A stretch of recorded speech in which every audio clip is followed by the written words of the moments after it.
So with the draft coming up this Thursday, I decided to do one last mock draft. This will be a predictive mock draft, however there won't be any trades. Just because PFF won't allow me to make any trades, but I will talk about some potential trades that could happen. Though they would be difficult to mock since trades are very hard to predict because a lot can happen on draft night. Like AJ Brown for some reason getting traded to the Eagles. Very on topic for the Titans, who are going to select a quarterback in Cam Ward. They really need a quarterback. They also need a whole lot else on their team, but quarterback is the most important position in football. And if you don't have one, you're not going to have any success. Cam Ward is seen as the consensus #1 quarterback because of his athletic talent and arm strength, neither of which are all that spectacular, but are far better than anyone else in this class. He's way more polished than Jalen Milroe. He has a higher ceiling than Shedeur Sanders, and for a little bit there, Travis Hunter and Abdul Carter were considered for this spot, but at this point, it's a guarantee that Cam Ward is going #1. He was glazing Treylon Burks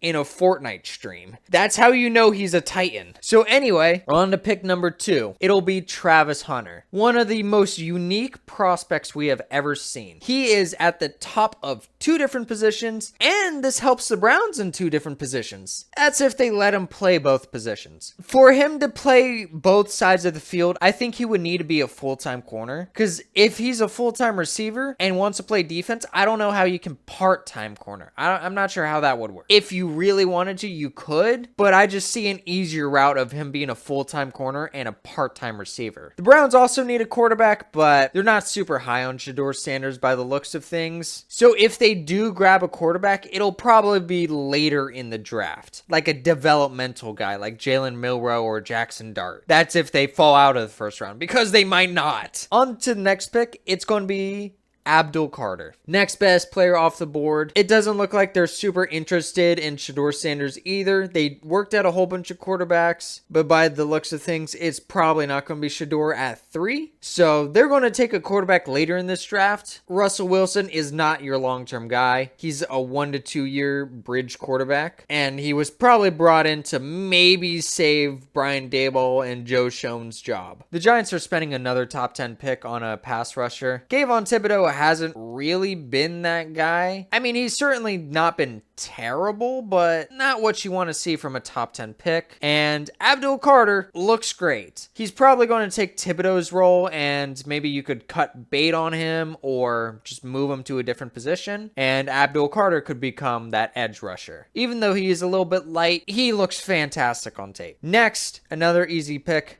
Will Campbell. Patriots need offensive line. They didn't get anything in free agency, and with the top 2 players off the board, you got to go offensive line. One of the best offensive linemen on the board, and it seems like they like him a lot. I don't really see the Patriots going for anyone else at this point. I mean, it's pretty much a lock as long as Travis Hunter or Abdul Carter aren't here that Will Campbell is going at 4. Next is the Jaguars, which this is where the draft really starts. For a long time, it was Mason Graham at this pick, but now there's a lot of buzz for other players. For a little bit, it was Jalen Walker, and then it was Ashton Genty, and today apparently it's Teteroa McMillan. I think all of that is trade bait, and they're trying to find a way to trade down, either with the Raiders or the Bears. Heck, maybe even the Broncos get frisky and trade up all the way to 5 if they give up a good hole. I mean, Ashton Genty looks to be the main guy that's going to cause any trade-ups this early on. I mean, the Jaguars themselves looked pretty interested in Ashton Genty. Even though running back's not their biggest need right now, he's one of the other blue-chip players in this draft. And you could argue that there's other running backs in this draft, but they're not Ashton Genty, you know? So, for the sake of this mock, they're going to go Ashton Genty. I think they actually trade out of this pick either with the Raiders or the Bears, and Ashton Genty goes at 5. We'll see if it's the Jaguars picking Ashton Genty, though. For the Raiders at 6, since Ashton Genty's off the board, they're going to go with Mason Graham. I mean, they have a lot of needs, running back especially, but there's no other running back at this point to draft at 6. So they're just going to go with the next best player in Mason Graham. He fills a need on their defensive line, and Christian Wilkins and Mason Graham on the defensive line, that sounds really good. They might have an insane defensive line with Max Crosby, Christian Wilkins, Mason Graham. Whew,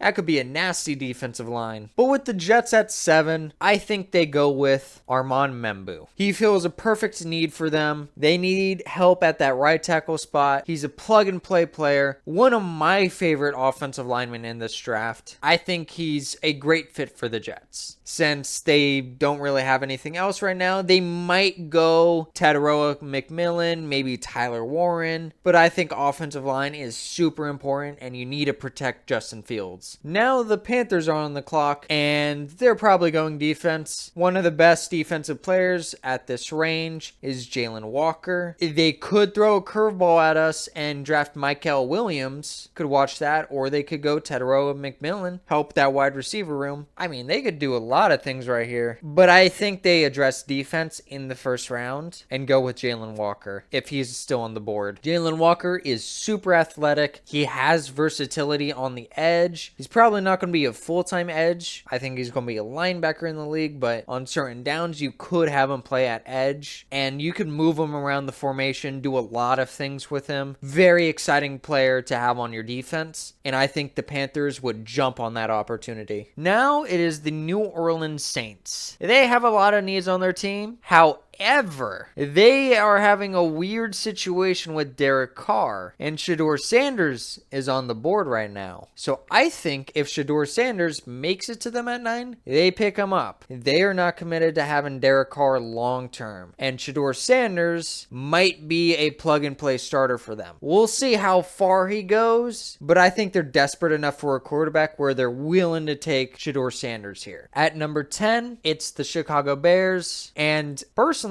I think they trade up from this spot potentially to 5 to get Ashton Genty because they really fix up that offensive line. But since they're here at 10, if they do stay here at 10 and let's say some other team goes up to get Ashton Genty, I think they could go with Tyler Warren here. They don't need offensive line that badly anymore. They're just going to go best player available, and Tyler Warren seen as one of the best players in this draft. He could really help out Caleb Williams. I mean, he's a super versatile weapon, so I think he could be a great pick for the Bears here if they are still here at 10. At number 11 here, it's the 49ers. For a team that was recently at the Super Bowl, they do have a lot of needs. Don't have that much cap space and lost a good amount of players on defense. So in the first round, I think there's a very good chance they go defense here. And I think they go with Michael Williams. This is a player I think is being super underrated by a lot of people. I mean, he's big. Coming out of college, Michael Williams is going to be pretty good. And I think teams are going to view him very highly. I think he can go anywhere from like 8 to 15. He's going to be viewed very highly, and I think the 49ers are going to be one of those teams that view him highly. At number 12, the Cowboys are going to select Tataroa McMillan if he's there. The Cowboys have a lot of needs. They just paid CD a lot of money, and he has nobody else with him. There's no other wide receivers on that team, and you know how the Cowboys love their star power. They probably would have loved to have Ashton Genty here, but there's no chance he falls out of the top 10. But McMillan,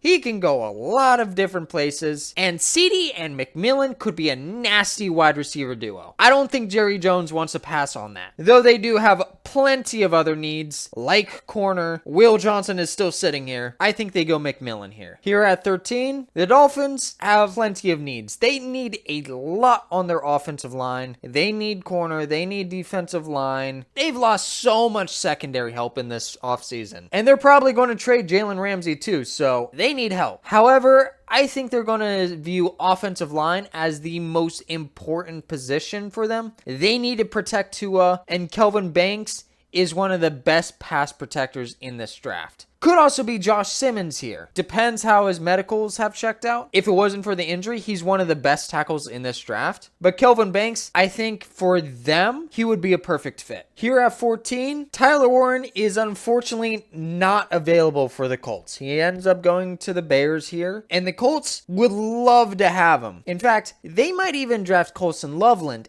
anyway. If they could get a trade down here, they would definitely select Colson Loveland. But for the sake of this mock draft, they're not going to trade down. And in this scenario, let's say they just can't find a trading partner, I think they could go with Josh Simmons, back-to-back offensive tackles. They lost both Ryan Kelly and Will Fries in free agency. The Colts don't have a huge need at tackle. In fact, both of their tackles are pretty solid. You could probably move one of them to guard and be okay. I think you need to help out Anthony Richardson in any way possible. Colson Loveland is definitely in consideration for this pick, but I chose Josh Simmons here because I think his medicals will check out and he will be ready for this season. It doesn't hurt to have 3 good offensive tackles. If one of them goes down, one of them can slide back to tackle and you're all set. You can never have too many good offensive linemen. At 15 here, the Atlanta Falcons are going to select Mike Green. Now, his off-the-field stuff is not great. Not great is definitely an understatement there. But he's still a very good athlete. If for whatever reason the Falcons are willing to look over it, or maybe the allegations were false, I think he could go this high. The Falcons need a lot of help at defensive line, and Mike Green could be a solution for that. If the Falcons don't view Mike Green highly, they might go Shamar Stewart and take a chance on raw upside. I mean, Shamar Stewart is a physical specimen, though he has no college production. And to be honest, I don't really see it on the tape. Maybe they think they can develop Shamar Stewart. I think that is a slightly more likely pick, but they will go defensive line with this pick if they stay here. At 16, the Cardinals need a lot of help on their defense. They also need help on their offensive linemen, but most of the good offensive linemen have already been taken. So I don't think they want to reach on someone when there's still plenty of good options here, like Will Johnson. They need corner, and Will Johnson is just sitting here. I think they would be super interested in him, and if he falls this far, you have to snag him. He could go much earlier than this, though with Will Johnson not working out at the combine or his pro day, that could drop his stock a little bit. So I wouldn't be surprised to see him this far down the board, especially if a lot of teams are interested in the trenches. But he's a very good corner. Let's not forget that. He is very good. With the Bengals at 17, they need a lot of help on their defense. Literally any defensive player here would be a huge upgrade. One defensive player they might be eyeing is Derek Harmon. The league views him very highly, and I wouldn't be surprised if he goes far earlier than this. I mean, not a lot of these defensive tackles are being selected right now because offensive linemen and edges are just more important positions. Derek Harmon could be one of those players that goes very early, and if he's still on the board here at 17, the Bengals might hop on this. Yes, I know Walter Nolan and Kenneth Grant are here, but these teams are going to value players very differently. In fact, some teams might not even have Mason Graham as their number 1 defensive tackle. But I think the Bengals need a lot of help on their defensive line. They could go Walter Nolan, they could go Kenneth Grant, they could go with one of the edges, but my pick for them is Derek Harmon. The Seattle Seahawks are an interesting team here. They desperately need offensive line. Very bad. They had the worst interior offensive line this season. They shed those players in the offseason, and they need someone better there. Their GM doesn't like picking guards this high, but he might not have a choice here. It could be Tyler Booker as their number 1, or it could be Gray Zabel as their number 1. Yes, he's listed as a tackle here, but he's moving inside to guard. But he has that versatility on that line that may be more valuable for the Seahawks here. So I think they go with Gray Zabel here if they stick and pick. They really need to help Sam Darnold out. He's not going to be an elite quarterback for them, and they need to build that team around him. The Vikings had a great team around him, and look how well he did. He didn't do great in the playoffs and probably lost himself several $1 million, but the Vikings still had a great team around him. And that's what you need here. You need to protect your new quarterback. And if they don't, that'll be an absolute failure. Here at 19, Jahad Campbell is probably the perfect choice for the Buccaneers here. Yes, they grabbed Hassan Reddick, but that's not a long-term deal. Jahad Campbell is one of the best defensive players here, and honestly, my favorite linebacker in this draft. He's a plug-and-play star, in my opinion. He's going to be so good for them. The Broncos are on the clock here, and they are looking for an offensive weapon. I think that is the most obvious thing in this draft. draft, they want someone on offense in the first round. It could be Colson Loveland here. Maybe if Tyler Warren falls. There's even rumblings they're trying to trade up for Ashton Genty. But in this scenario, they aren't able to do so. So what they go with instead is Amarian Hampton. He's probably going to go in the first round to some team, and I think this is the team. Colson Loveland is also in consideration here. I think he would also be a good fit for the Broncos. By the looks of things, they're really looking for a running back, so Amarian Hampton it is. With the Steelers on the board, this is a very interesting pick. They could, go the normal route and pick one of these players here, like Walter Nolan or Kenneth Grant, but they might be so desperate for a quarterback, they go with Jackson Dart. I wouldn't be surprised to see even Jalen Milroe here, because for whatever reason he was invited to the draft. That usually means that player is projected to go in the first round, and he might go to the Steelers. They both have super high ceilings, but are extremely raw right now. Maybe they end up getting Aaron Rodgers anyway, and this will allow whoever they select here to maybe sit for a year and learn behind Aaron Rodgers. Or if they don't get Aaron Rodgers, they have a backup plan. This wouldn't be a very good pick, but they might be desperate enough for a quarterback to do this. The Chargers at 22. The most obvious pick. Colson Loveland. If he's there, they're drafting him. No questions asked. Jim Harbaugh gets one of his players from his championship team from a year back. Dude, he's going to hop on that. And the Chargers do need some offensive weapons. They have nothing at tight end right now. They don't have a whole lot at receiver, and they could go with Luther Burden, Matthew Golden, Emeka Egbuka. But Colson Loveland is, in my opinion, a better player than those two. Not the greatest blocker, but he's a receiving threat. Might be a better receiver than even Tyler Warren. Here at 22, the Packers are going to select Jahdae Barron. I mean, he's still on the board. It's not often that you see mock drafts having him this low down on the board. The board just happened to fall that way. The board can fall a variety of ways. And Jahdae Barron, my personal favorite cornerback prospect. I mean, you can play him all over the secondary. He's super versatile and is a very physical corner. Think of the impact Brian Branch has had. That's going to be Jahdae Barron, in my opinion. And the Packers need help at corner. They might lose Jair Alexander. There was some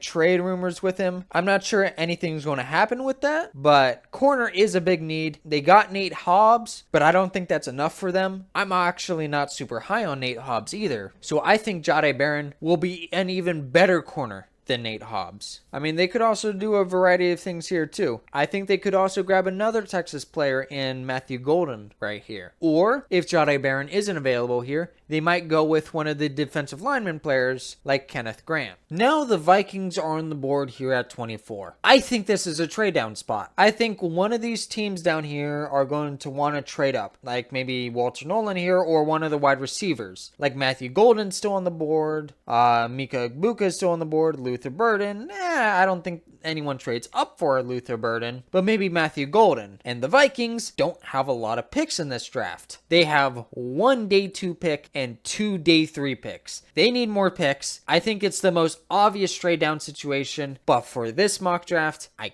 can't do any trades. One team to potentially look for, maybe the Lions, maybe the Bills could want a wide receiver. Heck, maybe even the Eagles might want another wide receiver. Yeah, they have A.J. Brown and Devontae Smith, but they are really expensive. 2 $30 million receivers is not great. They might be looking to offload one of them in the future. Plus, A.J. Brown is getting kind of old at this point. He's 27. He's still in the prime of his career, but how much longer do you think you have with him? They might be looking to get a younger, cheaper wide receiver and maybe offload A.J. Brown for a big draft haul. You don't know. For the sake of this draft, I think they go with one of the safeties here. And I think they may favor Nick Emmanwori. Teams will have Malachi Starks and Nick Emmanwori differently. depending on their needs. With them re-signing Cam Bynum, they would be more interested in getting a strong safety rather than a free safety. The Texans here at 25. Admittedly, the offensive linemen here, it's rough pickings for them. They missed out on Gray Zabel, all the offensive tackles that matter. They could go Tyler Booker here, but I just think the receiver talent in this range is just better. So I think they go with Emeka Egbuka here, since the offensive lineman picks here aren't great, and you could probably get better value on day 2. So why not try to replace Diggs with Emeka Egbuka? I think Emeka Egbuka would be a good complement to Nico Collins. Yes, they already grabbed a slot receiver in Christian Kirk, but he's also coming off an injury, and you don't know how much longer you'll have with him. Emeka Egbuka, yes, he does play in the slot, but he does also play outside receiver, and I think you can play him in that role. You don't need him to be a wide receiver 1. I think he'll be a great wide receiver 2. So yes, the Texans do need offensive line, but the board didn't fall in a way that would allow them to pick a great offensive lineman. Now the Rams are on the board,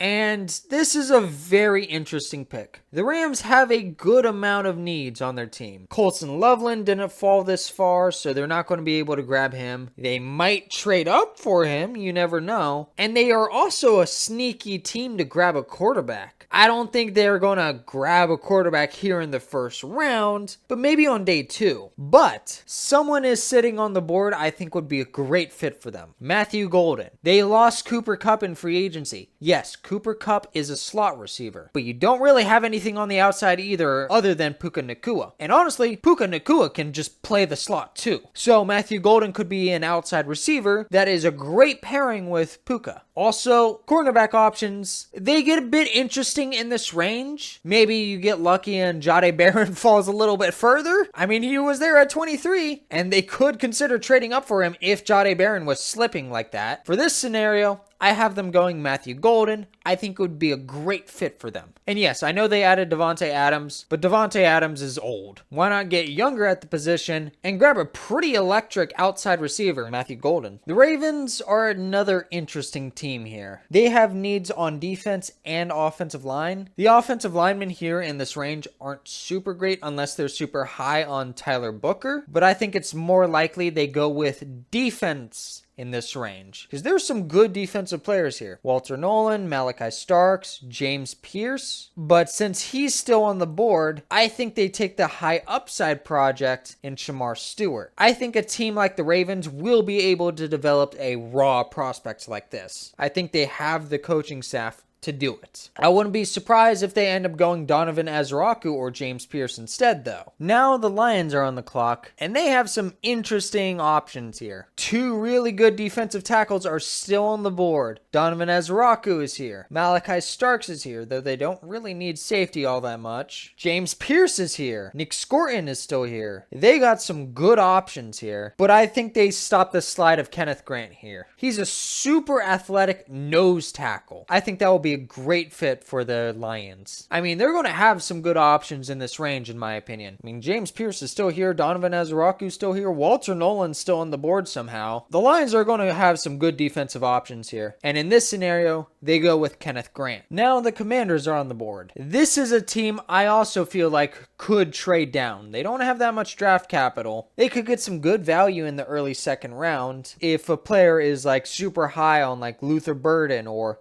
they want to trade up for Walter Nolan here. There are some options to trade up, so I wouldn't be surprised if a team like early second round wants to trade up with the Commanders. But since they can't trade down in this scenario, I'm going to have them select Donovan Azaraku. They lost Dante Fowler, who was a sack leader for them. Donovan Azaraku put up crazy sacks in college. He is small, and I'm not sure how many snaps he can get, but as a designated pass rusher, he's going to provide some juice for that defensive line. Now the Bills are sitting here on the board. I think the Bills are one of the teams that could trade up. I think the Bills and Vikings are likely trade partners here. We'll see who falls that would trigger a trade up, but definitely I could see the Bills trading up. For this mock draft, since I don't have any trades, I'm going to have them select Malachi Starks. The edges in this range aren't super great. Yeah, James Pierce is just sitting here, and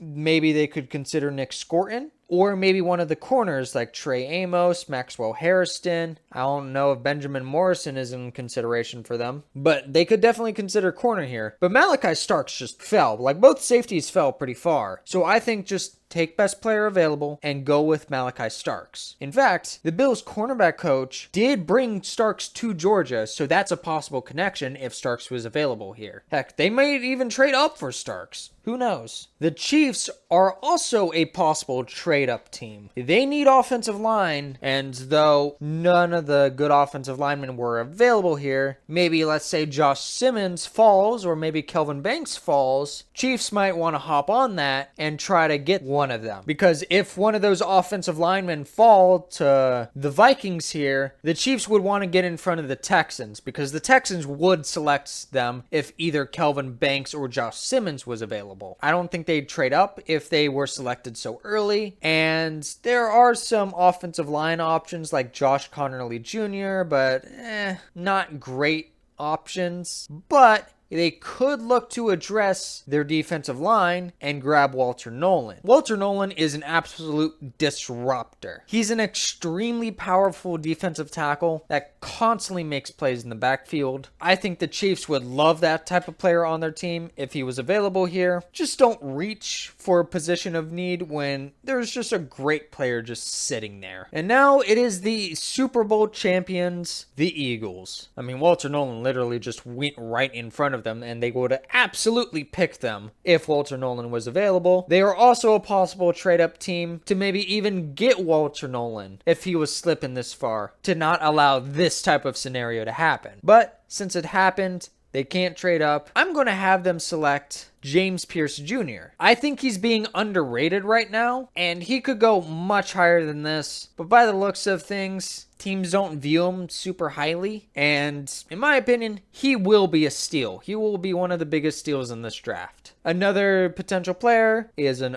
often mocked one, Nick Scorton. I think he's also a pretty good fit for the Eagles here. They're probably going to go defensive line here. There's going to be some good defensive line value at this range, and I think the Eagles are going to get someone good that's going to make everyone mad. But anyways, that is my draft. Let me know what you think, and how wrong do you think I will be on draft night. I'll see you guys in the next video.